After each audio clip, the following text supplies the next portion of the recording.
Around Dodge City and in the territory on West, there's just one way to handle the killers and the spoilers, and that's with a U.S. Marshal and the smell of Gunsmoke.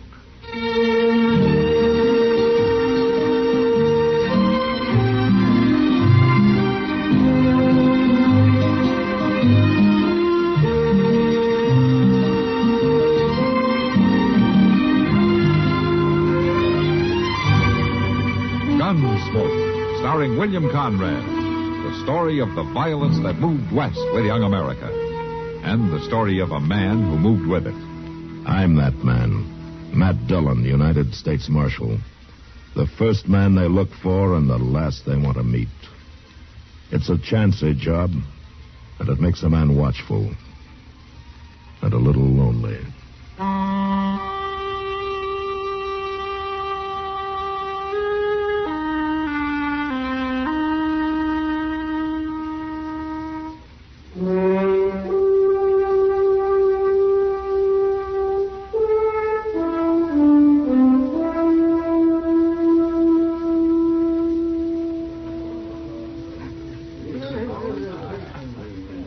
There he is, Matt. That's Harry Pope at the bar there. Little short fella? Oh, yeah. Where did you tell me he's from, Kitty? Boston, or near there. He's a long way from home. Well, he told me his wife died and he wanted to move someplace else. So he came out here about 4 months ago and built himself a little sod hut out in the prairie. Planted some corn, and he's trying to raise a few pigs. That's all. Uh-huh. And you say he's scared to death, huh? Yeah, that's what he told me. Well, maybe it's all in his head. Come on, Matt. Walk over with me, huh? Okay.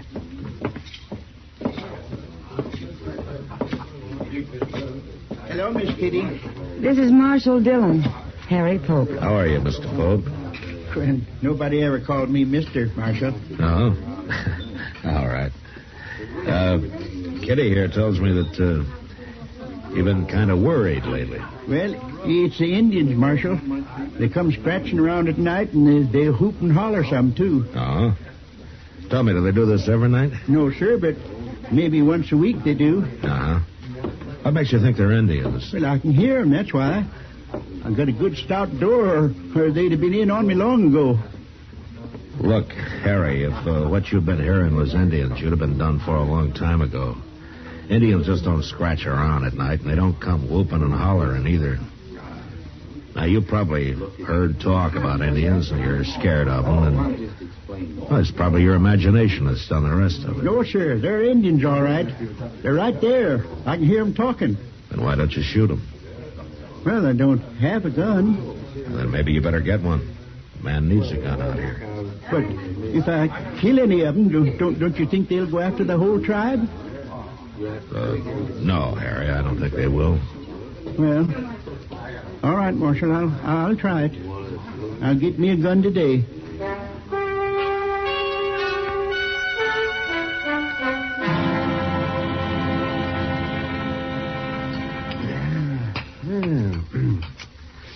Say, I nearly forgot, Matt. Chester said not to wait for him. He'd have supper later. Now, what's he doing, Doc? He's talking. Talking? To a girl, Matt. A pretty girl, too. And he was doing all the talking when I left. She just stood there, shaking her head. A smart girl. Oh, I don't know, Matt. Marshal Dillon? Oh, hello, Honeyman. You know Doc Adams here, Ned Honeyman. How are you, Doc? Why don't you sit down? Yeah. Marshal, you know that new fella, Harry Pope? Pope? Yeah, I met him a couple of days ago. Why? He killed Joe Carter last night. He what? Carter's worked for me a long time. He was one of the best friends I ever had. We buried him this morning. Or did they have a fight? Pope shot him in cold blood, that's all. Out near that hut of his. Blasted Easterner. I'm looking forward to seeing him hung. Were you there, Honeyman? No. Earl Brant was there. He brought Joe's body back to the ranch.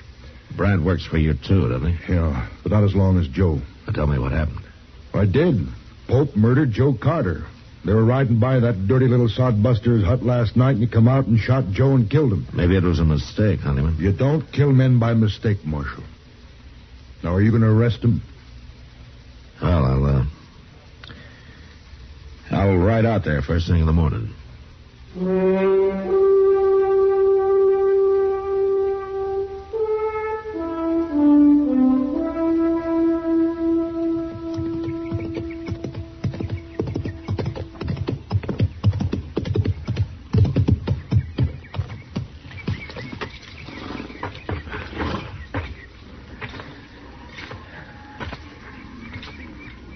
Hello, Marshal. Harry? Well, Marshal, them Indians was back again, all right. Night before last. But I came outside and shot at them like you said, and they rode off.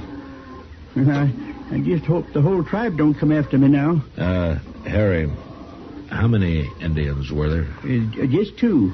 That's all I saw, anyway. And you say you shot at them. Did you hit them? And I couldn't tell. It was too dark. I tried to, though. Tell me what happened, huh? Well, sir, I heard him just like before, but this time they put a couple of shots in my hut there. I opened the door a little, and I heard one riding off right over that way. I took a couple of shots at him, and then the other one started shooting at me from somewhere, so I ducked inside again and waited. But they didn't come back. They weren't Indians. Well, you always keep saying that, Marshal, but I know better. They were two men who worked for Ned Honeyman. One of them, Joe Carter, you killed. Earl Brant was the other man. He took Carter's body back to the Honeyman ranch. Oh, my. I'm afraid you made a bad mistake, Harry. Oh, but how'd you know about this, Marshal? Ned Honeyman told me. Well, he could be lying. No, Honeyman has his faults, but lying isn't one of them. Harry, has there been any trouble between you and these men? Oh, no, sir. I hardly know them. Oh, they've ridden by a few times, that's all, but I wouldn't have shot at him if I'd known who there was. Except it couldn't have been. They were shooting at my hut first. It just don't make no sense at all. You going to arrest me, Marshal? Look, Harry, the Indians that you've been hearing around your place don't exist. Indians just don't act that way. But I believe that you think you've been hearing them.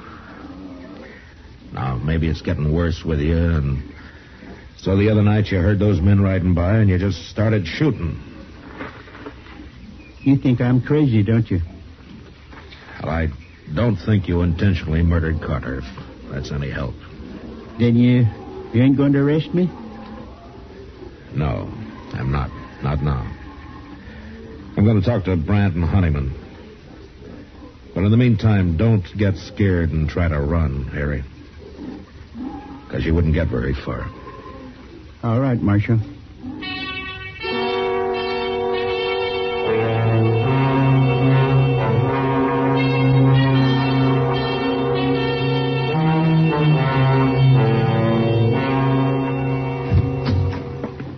Morning, Marshal. This here's Earl Brant I brought with me. Marshal? I figured you'd want Brant's report for the trial. Me and Carter was good friends. I aim to see that Yankee sodbuster hung. All right, Brant, tell me about it.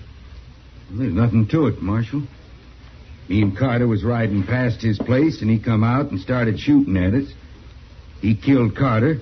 I took a couple of shots at him and drove him back inside that hut of his. And I packed Carter onto the ranch. Will you swear to that in court? Why shouldn't I, Marshal? That little murderer been telling you something else? Yeah. He thought he was shooting at Indians. Indians? Why, that miserable dog... You weren't there, Honeyman. How do you know what happened? Brant told me what happened. Who else would have shot Carter? Brant, why do you think Pope shot at you? Well, I don't know, Marshal. He's crazy, I guess. Is that all? That's enough, isn't it? He killed Joe Carter. What difference does it make? The difference between murder and something else? Well, bring him in here and ask him. I'll beat the truth out of him if he lies. He isn't here. What? I didn't arrest him. Why not, Marshal? He said he thought they were Indians, and I believe him. Marshal, no man can kill a friend of mine and claim he thought he was shooting Indians. Now, if the law won't see justice done, we will. I'm warning you, Honeyman. You try to kill Pope, and I'll arrest you. And if you do kill him, you'll hang for it. We're wasting time. My guess is you and Carter have been hounding that man, making him think there have been Indians after him. Why? Are you trying to drive him out of the country? Your talk gets crazier all the time, Marshal. For the last time, Marshal. You going to do anything about Carter's murder? It wasn't murder, Honeyman. Don't you see that? He's dead, and Pope shot him. That's all I know. That's all I need to know. Come on, Brant.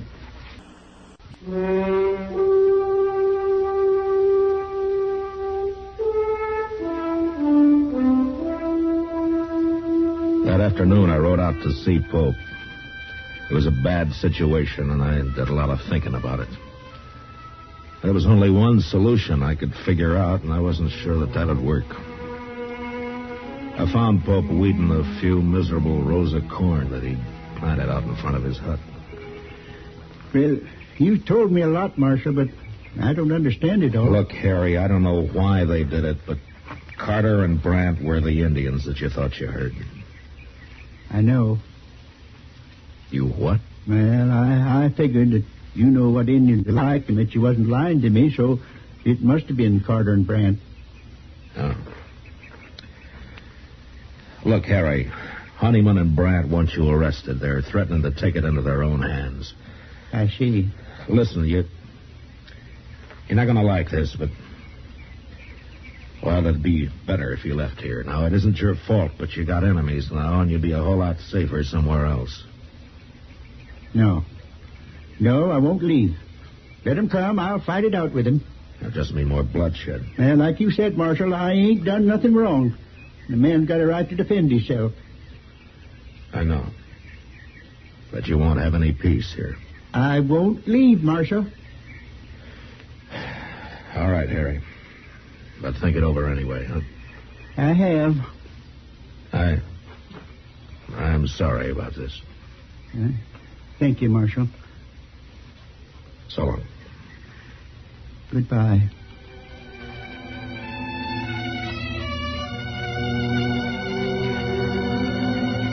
Pope went back to weeding his corn, and I rode off past his little hut and around the narrow bluff he'd built it against.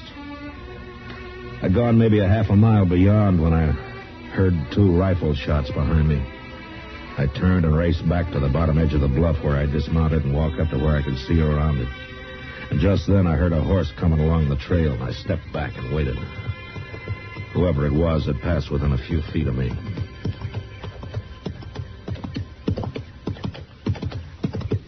Brant, hold it!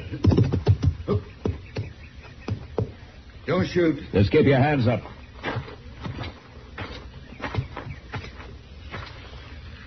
Now throw one leg over and slide off slow.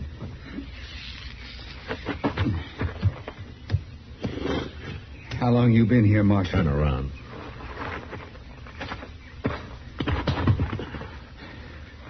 All right, you can put your hands down now. I might as well tell you, Marshal. I just shot that Yankee sodbuster. Now, that's something to be real proud of, Brent. He killed a friend of mine. Pope meant no harm to either one of you. What were you trying to do to him, you and Carter? We were just having a little fun. Fun? Well, we'd have a drink or two and ride over now and then, give him a few war whoops. He'd just sit in his hut and shake. One night I sneaked up to the door and I could even hear him crying inside. He was sure scared that time. Well, that must have been a lot of fun. Not as much as next day when we'd ride back and hear all about how the Indians was after him. Yeah. He'd been all right if he hadn't gone and bought himself a gun. I advised him to. You did? I'm sorry if I spoiled your fun, Brent. Carter's dead because of you. Does Honeyman know about this? I told him I was going to get Pope, is all. And he agreed? Well, he just said he sure hoped somebody'd get him. All right, Brant, let's go bury him. I ain't gonna bury him. Let him rot. Brant, you'll bury him or I'll bury both of you. Now, you take your choice. Sure.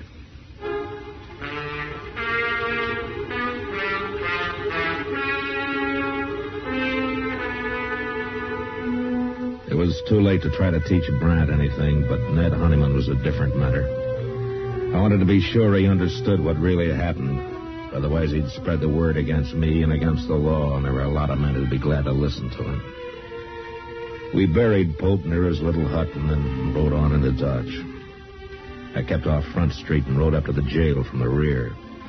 Chester told me Honeyman was up at the Long Branch. So after Brant was locked up, I went on to the saloon.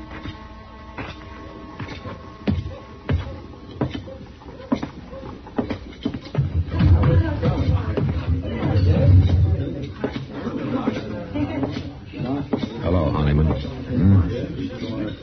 What do you want, Marshal?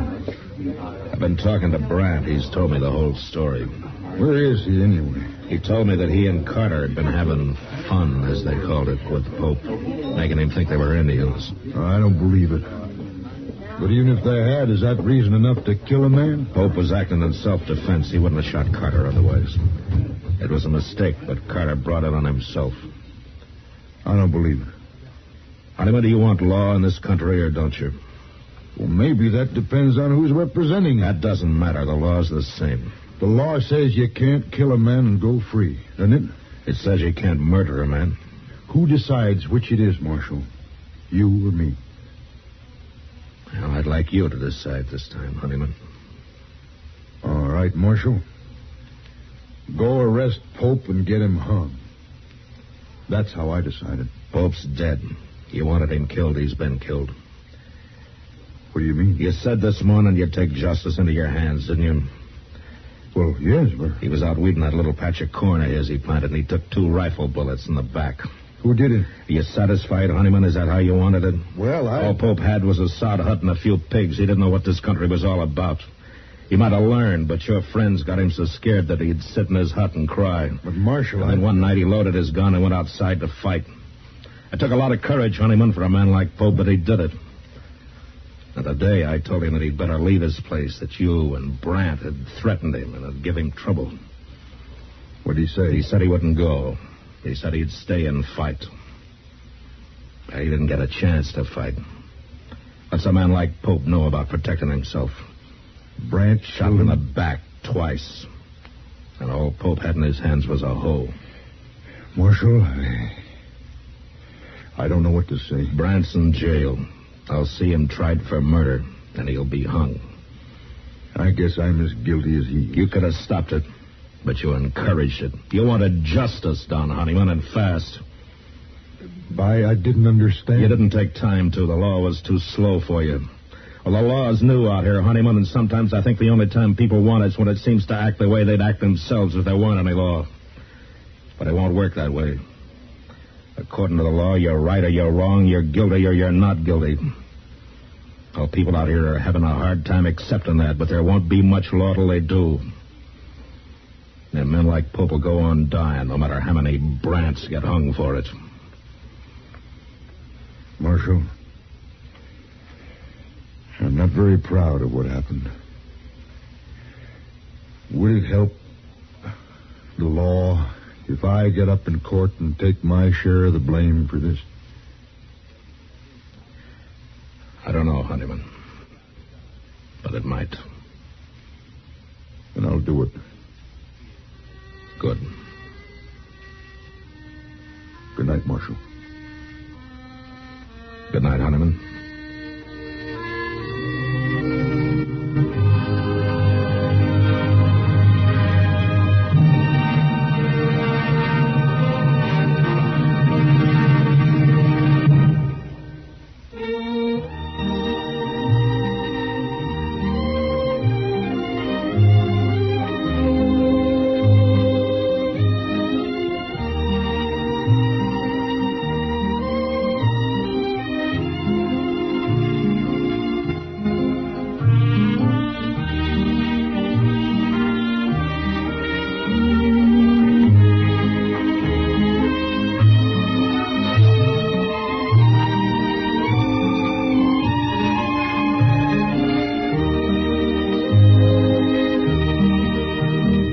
Gunsmoke. Produced and directed by Norman Macdonald, stars William Conrad as Matt Dillon, U.S. Marshal. The music was composed and conducted by Rex Corey.